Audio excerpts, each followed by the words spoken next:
ট্রেনে পড়েন কিন্তু আপনি সড়কে বেরিয়ে এসেছেন, আপনার নিরাপত্তা কে দিচ্ছে এখানে? আমাদের ভাই বোনেরাই আমাদের নিরাপত্তা দিচ্ছে। ভাই বোনেরা এখানে উপস্থিত আছেন, তারা থাকলে আমাদের কিছু আমরা হবে দেশের না। জন্য রক্ত দিব, আমাদের কিছুই যায় আসে না, আমরা মেধা শহীদ হব। একবার যখন আমরা রাস্তায় নেমেছি তখন আমাদের বড় ভাই বোনদের ন্যায় বিচার পাইয়েই ছাড়বো, এটা আমাদের প্রতিশ্রুতি। কি আপনাদের হাতে এটা কি? বেলুনি এগুলো অন্তত আমাদের তো আত্মরক্ষা করা লাগবে। এই কাছে তো আর অস্ত্র নাই, অন্যান্য মানুষের কাছে অস্ত্র আছে, তারা আমাদের উপর ঝাঁপাই তোমাদের যা কিছু আছে তোমরা তাই নিয়ে চলে আসবে। এখানে আদর্শকে অনুসরণ করি। আমরা যেন এখন বাসায় যাই উইথিন 10 মিনিট, আমাদের টিচাররা কেন আমাদেরকে এভাবে বলবে? উনাদের সন্তানরা আজকে মারা গেলে উনাদের যখন সাসপেন্ড করে তখন তো আমরাই রাস্তায় নামি, উনাদের সাসপেন্ড করলে উনারা রাস্তায় নামায়। আমার ভাই মারলে আমি রাস্তায় নামতে পারি না, পুলিশ ঠান্ডা মাথায় খুন করে, এরপরেও কেন আমরা নামতে পারবো না? আপনি যে এখানে এসেছেন আপনার নিরাপত্তা কে দিবে?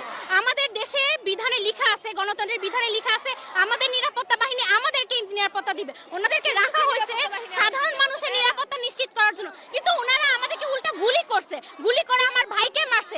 এই রক্তের প্রতিশোধ আমরা কিভাবে নিব আপনারা বলেন? শিক্ষকরা কেন হুমকি দিচ্ছে, কি বলতে চাচ্ছে? টিচাররা এখন এটাই চায় যে আমরা জানো খুবই অল্প টাইমের ভিতর বাসায় যাই। আমার প্যারেন্টসকে ফোন দিয়ে বলছে আপনার মেয়ে কেন রাস্তায় থাকবে, আপনার মেয়েকে বাসায় যেতে বলে। আমাদের বাংলায় যেন কোনো বৈষম্য না হয়, আমরা সকলে আমাদের ভাষা শহীদদের ভাইদের রক্ত দিয়ে আমাদের এই বাংলা আমরা জয় করেছিলাম।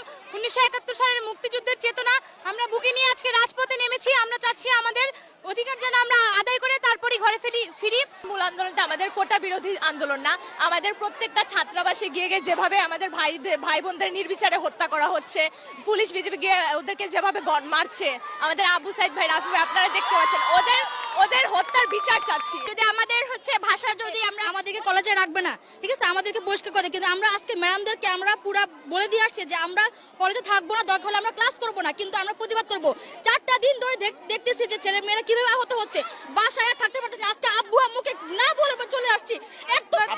আপনি কোথায় পড়েন? আমি ইডেন কলেজের ছাত্রী,